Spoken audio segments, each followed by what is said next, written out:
पुणे कोर्टात जवळपास महिन्याला 100 रेप केसेस दाखल होतात. 1 किंवा 2 आरोपीला शिक्षा होतात. माझा हार्दिक पांड्यावर तुम्ही कंप्लेंट केली होती, मग ती देशभक्ती होती की तुम्हाला कॉन्ट्रोवर्सी करायची? नाही, देशभक्ती होती. कारण मला कॉन्ट्रोवर्सी करायची असेल तर त्यासाठी मला बुधवार पेठ आहे, सनी लिओनी आहे, गौतमी पाटील आहे वगैरे.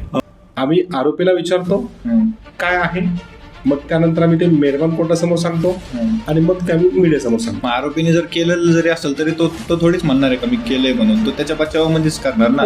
मग एखाद्या मुलीवर झालेला अत्याचार किंवा एखाद्या महिलेवर झालेला अत्याचार तुम्ही ह्याची बाजू कशी काय घेऊ शकता? तुम्ही आता जसं म्हणले कॉन्ट्रोवर्सी, तुमचा एक मी सोशल मीडियावर व्हिडिओ बघितलाय की आता जे वॉर चालू आहे त्या वॉर दरम्यान तुम्ही असं म्हणाले होते की बुर्ज खलिफावर अटॅक झाला तरी चालेल, पण मिया खलिफावर अटॅक झालेला सहन नाही होणार. मग साहजिक आहे ना. तुम्ही तुमच्या सोशल मीडियाच्या मार्फत तुम्ही जगाला काय संदेश देता? मी त्या बाई बाबतीत चांगलं बोललो म्हणून यांना वाईट वाटलं. ती कसलाही धंदा करत असेल, ती कसलाही बिझनेस करत असेल, मला आवडते. मी टाकलं की बुर्ज खलिफावर अटॅक सहन करू शकतो, मिया खलिफावर नाही. काय फरक पडला बरं. गौतमी पाटलावर प्रेम आहे माझं. मग जर तुम्ही दत्ता गाडीला जेवण खाऊ घालू शकता, म्हणजे तुम्ही, मी तरी त्याची केस लढतोय, तुम्ही त्या दत्ता गाडीला भाकर खाऊ घालता, तुम्ही जर त्याला भाकर खाऊ घालू शकत असाल, मी त्याची केस का लढू शकत नाही? भाकर कोण खाऊ घालतो? तुम्ही. आम्ही कसे? त्या शब्दाचा अर्थ काय? तुम्ही त्या शब्दाला कायद्यानुसार बोलताय की समाजाला प्रवोक करण्यासाठी बोलतो? आम्हाला न्याय भेटत नाही, पैशांचा गैरव्यवहार केला जातो, तर मग न्याय विकत घेतला जातो असेल. आता तुम्ही जवळजवळ 60-62 रेप केस लढलेले आहेत, त्यापैकी जवळजवळ सगळ्याच तुम्ही आरोपींना तुम्ही निर्दोष मुक्तता दिलेली, जवळपास सगळ्याच, बरोबर. तर मग अशा गोष्टी तुम्हाला अशा गिल्ट वाटत नाही का या गोष्टीत?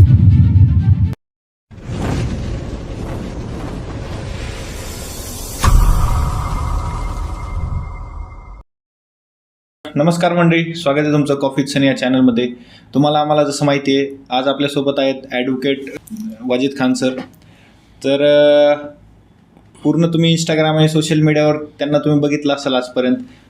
काही कॉन्ट्रोवर्सी, हार्दिक पांड्यावर केस आणि अशा भरपूर गोष्टी त्यांच्यासोबत त्यांनी घडवलेल्या आहेत.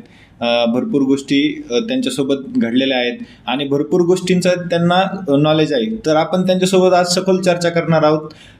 पूर्ण ज्या गोष्टी तुम्ही सोशल मीडियावर बघताय किंवा ज्या तुमच्या कानावर आलेल्या आहेत, आज आपण त्यांच्याकडनं सविस्तर जाणून घेऊया. नमस्कार. नमस्कार. तर जसं तुम्ही वकील आहेत, एक ॲडव्होकेट आहेत. ॲडव्होकेट आणि वकील म्हणजे माझा असा पहिला प्रश्न तुम्हाला हाच येतो, कोर्ट आणि संविधान याच्याबद्दल तुमचं काय म्हणणं आहे?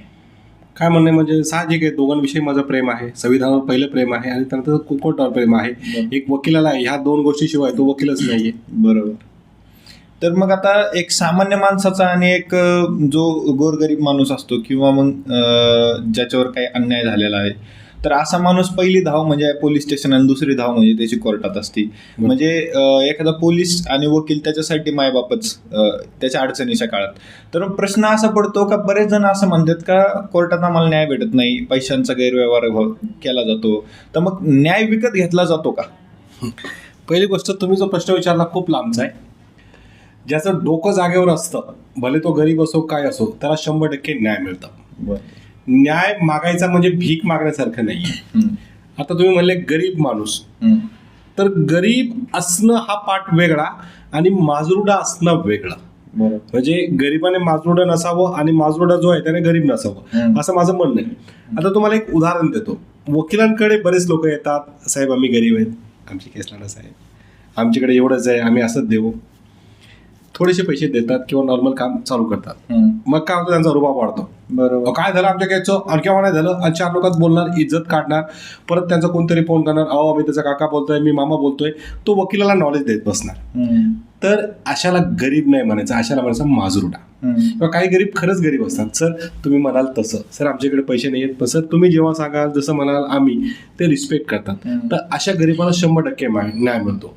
आणि अजून एक फरक असा आहे की लोक न्याय मिळवण्यासाठी वकील आणि पोलीस मध्ये कन्फ्युज असतात. म्हणजे पोलीस काय म्हणतो, एखादी कंप्लेंट दाखल झाली की अय तू पोलीस स्टेशनला इकडे, वकील म्हणतो जाऊ नको, आपण अटक पुरं घेऊ. पोलीस काय म्हणतो, नाही नाही तू इकडे ये. मग पोलीस बऱ्याच वेळेस 80 काही पोलीस असंच करतात. पोलीस स्टेशनमध्ये तो जाणार, नाही पोलिसांनी बोलवलं जावंच लागेल, बोला साहेब चढ रे बाबा आपल्याला हे करायचंय. मग पोलीस काय करणार, तुला अटक करत नाही, तुला बेड्या घालत नाही, तुला हे करत नाही, आणि दे पैसे, आम्ही तुला वकील पण देऊ. काही पोलीस स्टेशनमध्ये पोलीस पण खासगी वकील पुरवतात, मग त्याचं कमिशन वेगळं, पोलिसांचं कमिशन वेगळं, मग आम्हाला लाखभर रुपये दे, मग सगळ्यांना घेऊन जाणार, ते त्याला पोलीस स्टेशनमधून कोर्टात हजर करणार, मग जेल एंट्री होणार आणि वापस येणार. काही येडे असे असतात. काही लोक वकिलांचं ऐकतात की सर तुम्ही म्हणाल तसं, म्हणजे डायरेक्ट अटकपूर्व जामीन, पोलीस स्टेशनमध्ये जाणं नाही, कायदेशीर मार्गाने लढणं, असे वगैरे. त्यामुळं मी एक थोडक्यात सांगेल, ज्याचं डोकं जागेवर त्याला न्याय नक्की मिळतो. मग आता तुम्ही जसं म्हणताय, एक साईडने तुम्ही म्हणताय की लोकांनी वकिलाकडे आलं पाहिजे, आणि दुसरी साईड तुम्ही असं म्हणले की पोलीस पैशासाठी म्हणजे लोकांना थोडंसं भुरळ घालण्याचा प्रयत्न करतात. काही 100% तर आपण म्हणू शकत, काही पोलीस तसं करतात. मग असं पण बऱ्याच वेळा बघितलं गेलंय की वकील पण पैशासाठी काही गोष्टी करतात ना, का नाही, बरेच जण करतात. त्या गोष्टीवर काय सांगाल? नक्कीच करतात, मी कुठे नाही म्हणणार. असे वकील आहेत, असे पोलीस पण आहेत, परंतु लोकांनी त्यांचं मानसिकता ठेवायची. आता एक गोष्ट सांगतो, एखादी सो अँड सो वेबसाईट असेल, त्याच्यावर वकिलाला रेटिंग आहे, बेटिंग आहे, लोक त्याच्या मागे धावणार. बरोबर. एखाद्या वकिलाचं लय नाव आहे, त्याच्या मागेच पळणार. किंवा एखादा म्हणला तुमचं काम लय फुकटात करतो, स्वस्तात करतो, तर असेही लोक आहेत. तर लोकांनी त्यांचा वकील निवडत असताना त्याच्या बॅकग्राऊंड काढणं अत्यंत आवश्यक आहे, आणि मग तो वकील त्यांनी लावायचा. आता माझा एक प्रश्न असा आहे की स्वारगेट रेप केसची जी केस तुम्ही लढत होता, तर त्यात तुम्ही अनसेन्शनल असा एक शब्द वापरला होता त्या रेप केसला, तसं ते मोड अँगल तर तसा दिला होता. मग ते नेमकं काय होतं? मी केस लढत होतो नाही, मी केस आजही लढत आहे. आजही मी दत्ता गाडेचा ॲडव्होकेट आहे.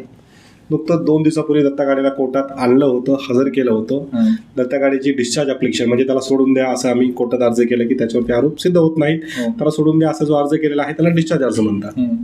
आणि दोघांचेही संबंध सहमतीने झाले असं माझं म्हणणं होतं. ओके. माझं म्हणणं म्हणजे माझं वैयक्तिक म्हणणं नव्हतं. वकील आरोपीला विचारतो, त्याचं जे काही होतं, मग तो कोर्टासमोर सांगतो, आणि मग काय म्हणतो तो मीडियासमोर सांगतो. तर अशा प्रकारे मी सांगितलेलं नाही. म्हणजे त्या शब्दाचा अर्थ काय? तुम्ही त्या शब्दाला कायद्यानुसार बोलताय की समाजाला प्रोवोक करण्यासाठी बोलत? समाजाला प्रोवोक वगैरे नाही. आम्ही आरोपीला विचारतो काय आहे, मग त्यानंतर आम्ही ते मेहरबान कोर्टासमोर सांगतो, आणि मग ते आम्ही मीडियासमोर सांगतो. आरोपीने जर केलेलं जरी असेल तरी तो थोडीच म्हणणार आहे का मी केलंय म्हणून, तो त्याच्या बचावामध्येच करणार ना. तर मग एखाद्या मुलीवर झालेला अत्याचार किंवा एखाद्या महिलेवर झालेला अत्याचार, मग तुम्ही ह्याची बाजू कशी काय घेऊ शकता? कशी म्हणजे?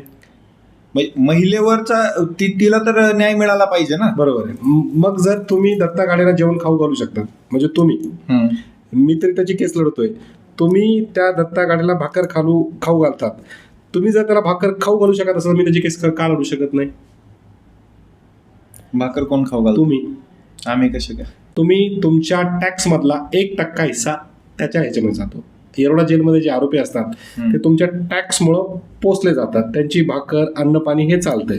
मग तुम्ही शासनाला सांगायचं की साहेब आम्ही अशा आरोपींना डायरेक्ट फासावर चढवा, त्यांना डायरेक्ट मारून टाकायचं, आणि हे काही न्याय फेर निवाडे करायचे नाही, वकील फिकीला आमच्या ह्याच्याने लावायचे नाहीत. सरकारी वकील तुम्ही दिलाय, भाकर तुम्ही दिली आहे, मग मी केस लढली तर मी वाईट? असं कसं? सरकारी वकील अशा वेळेस कोणाच्या बाजूने लढतो? फिर्यादीच्या बाजूने. म्हणजे फिर्यादीच्या ऐवजी तुम्ही केस लढता? नाही, फिर्यादीचा वकील वेगळा, आरोपीचा वकील वेगळा. मी आरोपीचा वकील आहे. मग तुम्ही आरोपीचा बचावच करताय ना. जर ते म्हणलं मग तुम्ही भाकर खाऊ करू शकता, तुम्ही लढू का शकत नाही? कारण आमच्याच कायद्यात असं मन आहे की 100 आरोपी सुटले तरी चालेल, परंतु एखाद्या निष्पक्ष व्यक्तीला शिक्षा होता कामा नये. त्याने केलंय नाही केलंय हे सिद्ध होणार आहे, हे प्रूफ होणार आहे. याशिवाय मी तर म्हणतो वकिलाने करण्यासारखं असावं. समोरच्याने गुन्हा केला नाही केला ह्यापेक्षा त्याने फक्त त्याची जी बाजू आहे ती बरोबर न्यायदेवतेसमोर मांडायची आणि ती भांडायची, असं माझं म्हणणं आहे. पीडितेला न्याय मिळाला पाहिजे का आरोपी निर्दोष सुटला पाहिजे? जो वकील ज्याचा पक्षकार आहे त्याला न्याय मिळाला पाहिजे. प्रत्येक वकिलाने आपल्या पक्षकाराचं काम चांगलं करायला पाहिजे. न्याय देण्याचं काम हे जजचं असतं, फक्त वकिलाचं काम आहे लढणं. नाही, आता जसं आपण बघितलं जातं की छत्रपती शिवाजी महाराजांनी जशा गोष्टी शिकवलेल्या आहेत की महिलेला सन्मान केला पाहिजे, तर एखादी महिला तिच्या बचावासाठी किंवा तिच्यावर झालेल्या अत्याचारासाठी ती जर कोर्टात येत असेल आणि समोरच्या माणसाने जर ही गोष्ट केलेली असेल, आता तुम्ही जवळजवळ 60-62 रेप केस लढलेले आहेत आणि भरपूर आहे. बरोबर, आणि त्यापैकी जवळजवळ सगळ्याच तुम्ही आरोपींना तुम्ही निर्दोष मुक्तता दिलेली, जवळपास सगळ्याच, बरोबर. तर मग अशा गोष्टी तुम्हाला अशा गिल्ट वाटत नाही का ह्या गोष्टीत, की एखाद्या महिला जर म्हणजे स्वतःचं एक रेप केलेला स्वतःचा म्हणते आणि अशा गोष्टीत त्या समोरच्या आरोपीला जर बिनधास्त त्याला जामीन मंजूर होतो किंवा मग त्याला निर्दोष सुटका होती, तर मग अशा वेळेस तुम्हाला असं जाणवत नाही का ही गोष्ट चुकीची आहे बघ? नाही, मला असं म्हणायचं की अशा वेळेस हा एक शब्द आहे. आता जेव्हा तुम्ही त्या आरोपीला भाकर खाऊ घालू शकतात, तर मी केस का लढू शकत नाही? दुसरी गोष्ट, तो आरोपी आहे किंवा नाही हे अजून सिद्ध व्हायचंय. बऱ्याच प्रकरणात पब्लिकने ठरवून टाकलं, मीडियाने ठरवून टाकलं तो आरोपी आहे, आणि बरेच आरोपी सुटून सुद्धा आलेत की. मग आज ज्या मीडियाने न्यूज आपले त्यांना फाशी द्यायला पाहिजे. त्या मीडियाला आता मी नाव नाही घेणार, पण अशी काही प्रकरणं आहेत की त्यामध्ये आरोपी दिसले परंतु ते आरोपी निघाले नाही, ते सुटले. तर मग नाही, मग अशा बऱ्याचशा गोष्टी आहेत की मग त्यात आरोपी सुद्धा निर्दोष सुटलेले आहेत. हो, असे बरेच केसेस आहेत की त्यांच्यावर केस. बरं, एवढंच कशाला, साधं उदाहरण देतो. आपल्या पुणे कोर्टात जवळपास महिन्याला 100 रेप केसेस दाखल होतात. 1 किंवा 2 आरोपीला शिक्षा होते. मग बाकीच्या ज्या महिला आहेत 99% तर सगळ्यांना फाशी द्यायची का, की तुम्ही खोट्या केसेस दाखल केल्या? बरं, एवढंच कशाला, बऱ्याच केसेस अशा 50च्या वरती लढल्या पण जात नाही. महिला हळूच एक अफिडेव्हिट देते की माझं काही संबंध नाही, काही झालेलं नाहीये, जे काही झालं संमतीने झालेलं आहे, मला केस नाही चालूची, केस काढून घ्यायची. मग अशा महिलेला शिक्षा करायला पाहिजे का? अशा महिलेला मारायला पाहिजे? तू कशी कंप्लेंट दिली होती मग रेपची? रोज प्रत्येक पोलिसमध्ये 1 किंवा 2 FIR बलात्काराच्या रेपच्या दाखल होतात. त्यामधल्या किती केसेसमध्ये जेलमध्ये गेले आरोपी, किती लोकांना फाशी झाली? उलट एक नवीन ट्रेंडिंग आलंय, पोरपोरीचा अफेल असेल, पोरगी थोडीफार जरी छोटी असेल वयाने, 1-2 महिने 3 महिने 1-2 दिवस, तरी पॉस्को टाकायचा, रेप टाकायचं, आणि हळूच 5 महिन्याने 6 महिन्याने काय, संमतीने. मग अशा वेळेस तुम्ही काय म्हणणार?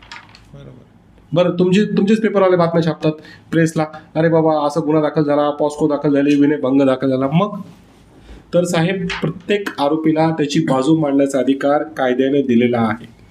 असाच आणखी एक प्रश्न आहे माझा. हार्दिक पांड्यावर तुम्ही कंप्लेंट केली होती, मग ती देशभक्ती होती की तुम्हाला कॉन्ट्रोवर्सी करायची? नाही, देशभक्ती होती. कारण मला कॉन्ट्रोवर्सी करायची असेल तर त्यासाठी मला बुधवार पेठ आहे, सनी लिओनी आहे, गौतमी पाटील आहे. एक साधं उदाहरण देतो तुमच्या चॅनलच्या पॉडकास्टच्या माध्यमातून. एक वकिलाने जेव्हा हेल्मेटचं खूप कडक होतं आपल्या पुणे शहरात, एक पातेलं घालून फिरलं होतं, तुम्हीच आहे. बरेच मॅटर आहेत. मला कॉन्ट्रोवर्सी करायची तर मला फक्त याची गरज नाही आहे. ह्या ठिकाणी जो विषय होता तो नॅशनल फ्लॅगशी रिलेटेड होता. बरं, असं नाही की फक्त ही माझी पहिली कंप्लेंट आहे. बऱ्याच जण वाटतं की नॅशनल फ्लॅगची पहिली कंप्लेंट नाही, याच्यापूर्वी मी बऱ्याच जणांची कंप्लेंट केली. जॉन अब्राहमचा एक चित्रपट आला होता, सत्यमेव जयते, पार्ट 1 पार्ट 2. आज ही जर तुम्ही बघितलं तर त्याच्या पोस्टरवर तिरंगा जळताना दाखवलाय. कंप्लेंट ती मीच केली होती. तर नॅशनल फ्लॅगशी रिलेटेड काही असेल. बरं, अजून एक आहे, काही लोक बरेच जण बोलतात नाही, मग 15 ऑगस्टला जे खाली 26 जानेवारीचे झेंडे फेका, मग तू काय करतो?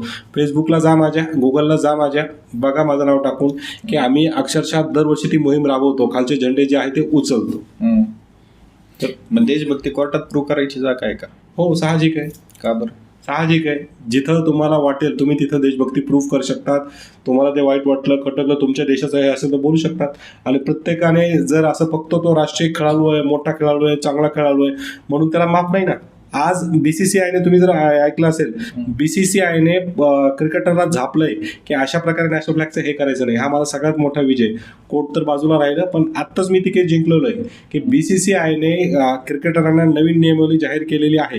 इथून पुढे T20 असेल, वर्ल्ड कप असेल, जेव्हा आता हे क्रिकेटर जश्न मनवणार, एन्जॉय करणार, त्यावेळेस नॅशनल फ्लॅगच्या बाबतीत सगळ्यांनी येणाऱ्या काळात निरखून बघायचं की नियमावली नक्की दिसणार. तुम्ही आता जसं म्हणले कॉन्ट्रोवर्सी, तुमचा एक मी सोशल मीडियावर व्हिडिओ बघितलाय की आता जे वॉर चालू आहे त्या वॉर दरम्यान तुम्ही असं म्हणाले होते की बुर्ज खलिफावर अटॅक झाला तरी चालेल, पण मिया खलिफावर अटॅक झालेला सहन नाही होणार. मग साहजिक आहे ना. तुम्ही तुमच्या सोशल मीडियाच्या मार्फत तुम्ही जगाला काय संदेश देताय? असा नाही, मला कोणाला काही संदेश द्यायचा नाहीये. मला अजिबात लोकांना उपदेश करायचा नाही, मला कोणालाही सल्ला द्यायचा नाही.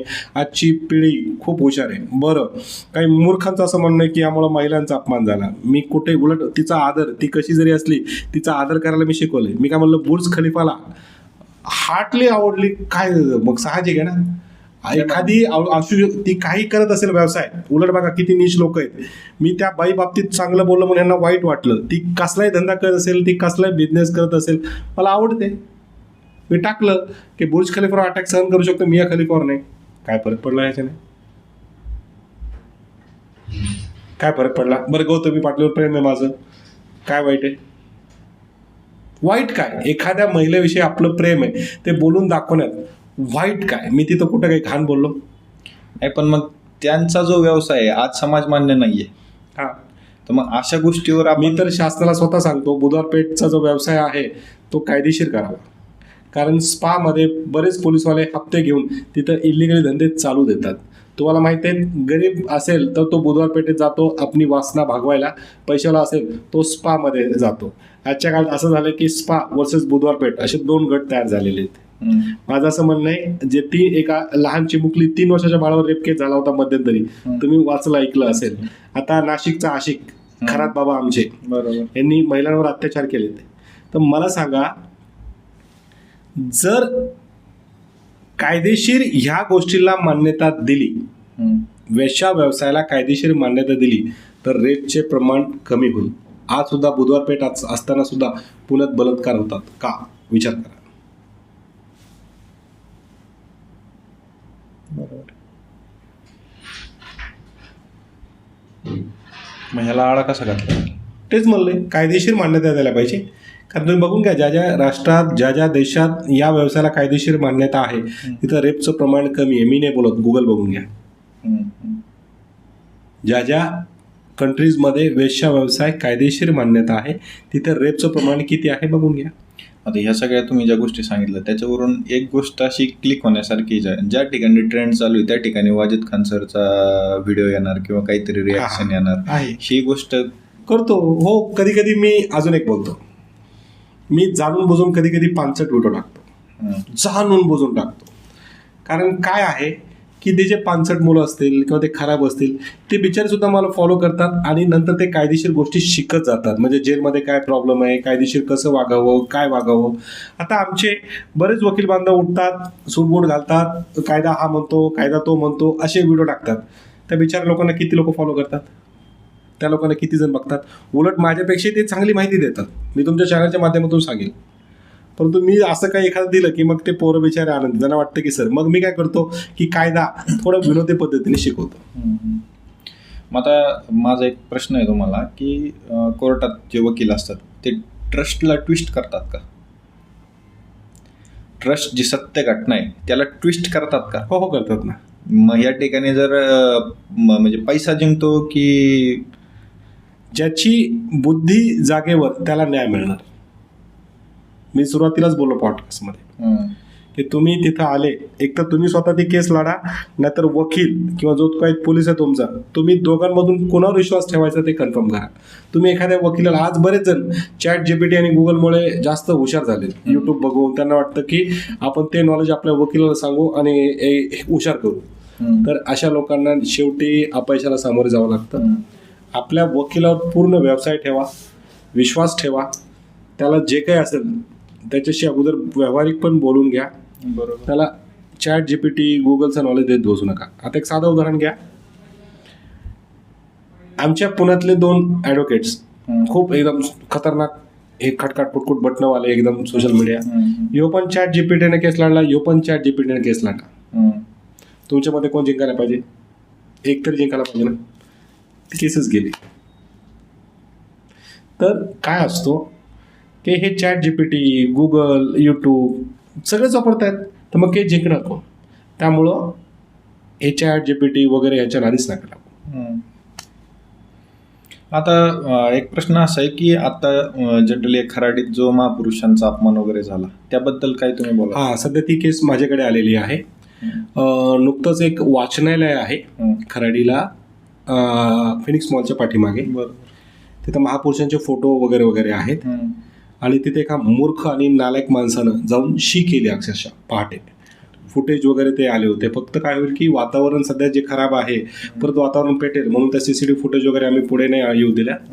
आणि पोलिसांनी सुद्धा अतिशय दक्ष पद्धतीने काम केलं. अशा मूर्ख 2 आरोपींना अटक केली आणि त्यांच्या विरोधात मी उभा होतो. चांगली गोष्ट आहे. म्हणजे महापुरुषांचा अपमान सहन न करण्यासारखा असतो आणि त्यासाठी तुम्ही केस लढताय म्हणजे चांगली गोष्ट आहे. असंच एक आणखी एक क्वेश्चन आहे. क्वांटम सॉफ्ट कंपनीचा एक काहीतरी मॅटर मध्ये ओपन झाला होता. येस. तो प्रकरण काय? जवळपास 700 ते 800 पोरांचं पगार. म्हणजे बघा, बरेच आज जे IT मध्ये काम करतात अशा मुलांसाठी खास हा व्हिडिओ की बाबा IT क्षेत्रामध्ये तुम्हाला जर कोणी सांगितलं की 2 लाख 2.5 लाख रुपये द्या, तुम्हाला आम्ही चांगलं पद देऊ, बिलकुल नाकारा. जॉब एजन्सी चुकीचा गैरकायदेशीर पैसे मागत असेल तर बिंदास तुम्ही नकार द्या, त्यांची कंप्लेंट करा. एकाने काय केलं, हे जे आहे असा आरोप आहे त्याच्यावर, मोठी कंपनी टाकली, पगार देऊ, तुमची अपॉइंटमेंट 2.5 लाख द्या, 3 लाख द्या, अशा बऱ्याच जणांकडून पैसे घेतले. पहिला महिनाभर त्यांना सांगितलं की तुम्हाला आयुष्यभर फक्त वाचन करायचे आणि नॉलेज घ्यायचेच, आता पैसे मिळत राहणार आहे, खूप पैसेवाले होणार तुम्ही, चला ट्रेनिंग करा. त्यांची 15-20 दिवस ट्रेनिंग केली. ह्यांची ट्रेनिंग एवढी छान झाली की यांनी अजून लोक आणली. महिनाभर ट्रेनिंगच्या नावाखाली फक्त गाणे बिणे, एन्जॉय, गप्पा टप्पा शप्पा, रोमॅन्स बिमॅन्स, हे ते असंच रिकामं चालायचं. मग हे म्हणले आता तुम्ही ट्रेनिंग झाली तुमची, तुम्ही आता इथे यायचं नाही, घरी जायचं, लॅपटॉप वर्क फ्रॉम होम करायचं. वर्क फ्रॉम होमच्या नावाने त्यांना काहीतरी खटखट कुटकुट डाटा एंट्रीची कामं देत राहायची की हे करा म्हणून. मग पगार साहजिक 1 महिना झाला, 2 महिने शांत झाल्यावर त्यांनी पगार मागितली. तिसऱ्या महिन्यात सांगितलं, अरे कंपनी IT आहे, किरकोळ कंपनी नाही आहे, एकदमच मिळणार आहे, चला काम करा. मग 4-5व्या महिन्यात जे लोक पगार बिगार जास्त मागू लागले मिळू लागेल त्यांना टर्मिनेट, त्यांना काहीतरी रिझन, त्यांना रागवायचं वगैरे वगैरे. मग 6-7 महिने तरी हे चालू होतं. मी त्या माझ्याकडे एक जण आला, मी सगळ्यांना जमा केलं, मला अरे मूर्खांनो आता तरी अक्कल जवळ घ्या, असंच आहे. मग त्या व्यक्तीच्या विरोधात विमाननगर पोलिसांनी या ठिकाणी कंप्लेंट केली. मग विमाननगर पोलिसांनी चौकशी केली, करोडोचा घोटाळा याच्या समोर दिसून आला आणि त्या लोकांना मग केस दाखल झाली. अच्छा. मग त्याच्यानंतर आता पुढच्या आता कोर्टात मॅटर हे आहे, तो म्हणतो माझ्याकडे काहीच नाही, तर सगळे पैसे उडून दिले. अरे बाबा. शेवटचा एक प्रश्न विचारतो तुम्हाला. वाजिद खान सर हे वकील आहेत की इन्फ्लुएन्सर? वकील आहे, कारण माझं पहिलं आणि शेवटचं प्रेम वकिलीच आहे. या वकिलीसाठी मी जॉब सोडला, बरंच सोडलं, आई वडील सोडून इकडे आलो, मित्र मंडळी सगळं खूप खूप सोडून इकडे आलो. मी वकील आहे आणि मी वकील राहणार. हे सोशल मीडिया आज आहे उद्या नाहीये, परंतु मी सध्या ह्या लाटेवर स्वार आहे. जसं एक टिकटॉक बंद झालं, काही बंद झालं, काही दिवसानंतर हे पण बंद पडेल. माझ्यापेक्षा भारी भारी इंस्टाग्राम रील स्टार वगैरे वगैरे गायब झाले. तर good publicity plus bad publicity, म्हणजे कुठलीही पब्लिसिटी चांगली असते. म्हणून सध्या जे माध्यम माझ्या समोर येत आहे, मी चालू आहे. जे काही नंगाट चाळे, येडे चाळे म्हणतायत ते मी बिंदास करतोय. कोणी किती घाण कॉमेंट करा, शिव्या घाला, मला काही फरक पडत नाही. पण मी एक असा माणूस आहे की मला कोणी आईवर शिवी दिली तर मी त्याला बापवर शिवी देतो. तुम्ही मादर चोद म्हणणार, मी फादर चोदच म्हणणार. म्हणजे मी एक माणूस स्पेशली शिव्या देण्यासाठी भांडण ठेवला. माझा मोबाईल मी त्याच्याकडे देत असतो. मी काय मोबाईल 24 तास बसलेला नसतो. बिंदास कोणी आपल्याला शिवी दिली, शिवी खाऊन घ्यायची नाही, हे माझं म्हणणं आहे. आणि जिथून अशा हे होतंय, मी त्या लाटेवर सध्या स्वार आहे. तुमची जशी इंस्टाग्रामची पब्लिसिटी आहे, भरपूर लोक तुम्हाला बरोबर आवडतात, म्हणजे भरपूर लोकांना तुमचं कंटेंट आवडतं, काही लोकांना ते आवडत नाही, ते कमेंटमध्ये गरळ ओकत असतात. पण मग माझा प्रश्न असा आहे की जे इंस्टाग्रामचं जे कॉन्टेंट वगैरे तुम्ही बनवता, तर त्या कॉन्टेंटवरनं तुम्हाला क्लायंट्स भेटतात का? क्लायंटचा विषय तो नसतोच माझा, बेसिकली माझ्या पहिल्या वकिलीपासून. कारण कसं आहे, माझे जे स्वतःचे मॅटर्स चालू आहेत, तर त्यामुळं माझ्याकडे कामाचा ओघ आहे. जे सोशल मीडियाची पब्लिक असते, इन्स्टाची पब्लिक असते, मी शक्यतो जे, कारण फोन वगैरे येतात, भेटतात, बोलतात, तर मी काय करतो की त्यांचं मिटवायचं कसं, संपवायचं कसं, हेच बघत असतो. म्हणजे जे गोरगरीब लोक मला बाहेरून फोन करतात, तर मी करतो, परंतु तिथून मला नाही हे मिळत आणि मी तो विचारही नाही करत. सोशल मीडियावर तुम्हाला इतका जास्त म्हणजे विरोध, काय कारण काय त्या मागचं? सर, काही लोक कसे असतात, आज सुद्धा काही नालायक लोक आहेत जे जातीभेद मानतात. एक तर त्यांना तो राग असतो. मग काही बेरोजगार असतात की त्यांना सहन होत नाही, राव हे पुढे गेलंय, आपण कसं करणार नाही का, हे मागून असं वगैरे वगैरे, ते काही लोक असतात. याशिवाय काही लोक स्वतःला लई भारी समजतात. जसं मी मिया खलिफावर हे केली, तर त्यांना वाटतं की भाऊ हे चुकीचंच बोलला, मी असं आहे, मग तू सभ्य आहे, मी नाही सभ्य आहे, तू संस्कारी आहे. याशिवाय काही लोक कसे असतात की ते पण सोशल मीडियाला वगैरे असतात, पण ते एवढे फेमस नसतात. मग त्यांना वाटतं की ह्याच्यावर कॉमेंट मारली, ह्याच्यावर आपण व्हिडिओ बनवले तर हा पण आपल्याला हे करेल, मग त्याचा भाव भोकणं चालू करतात. माझा एखादा फोटोज लावतील, काहीतरी व्हिडिओज टाकतील, वाद करतील. परंतु मला राग आला तर मी त्यांच्यावर व्हिडिओ बनवत बसत नाही, डायरेक्ट कोर्टात बोलतो. बरोबर. एक शेवटचा एक रॅपिड फायर क्वेश्चन तुमच्याकडे घेऊया. न्याय की पैसा? पैसा. ट्रस्ट की क्लायंट? ट्रस्ट. कोर्ट की कॅमेरा? कोर्ट. इथिक्स का विन? विन. लॉ की फेम? पहिल्यांदा लॉ. मग फेम. न्याय, पैसा की प्रसिद्धी? पहिल्यांदा प्रसिद्धी पाहिजे, मग न्याय. तुम्ही पहिला जो रॅपिड फायर होता त्याच्यावर मी विचारलं न्याय की पैसा, त्यावेळी तुम्ही पैसा असं बोलला. बरोबर आहे. मग न्याय द्यायचा नसतो का? न्याय मिळून जातो. पैसा आल्यावर मग माणूस आरामशीर, एक मोठा वकील असेल त्याला जास्त टेन्शन नसेल तो नक्की न्याय मिळून देतो. एक गरीब वकील लवकर न्याय मिळून देऊ शकत नाही असं मला वाटतं. श्रीमंत हा माझा पर्सनल ओपिनियन. कारण बिचार गरीबाला तो कुटुंब बघणार की अडीअडचणी बघणार की काय बघत राहणार, तो पॅशनेटली द्यावं लागतं. ठीक आहे, चांगलं वाटलं तुमच्यासोबत संवाद साधून. Thank you sir. धन्यवाद.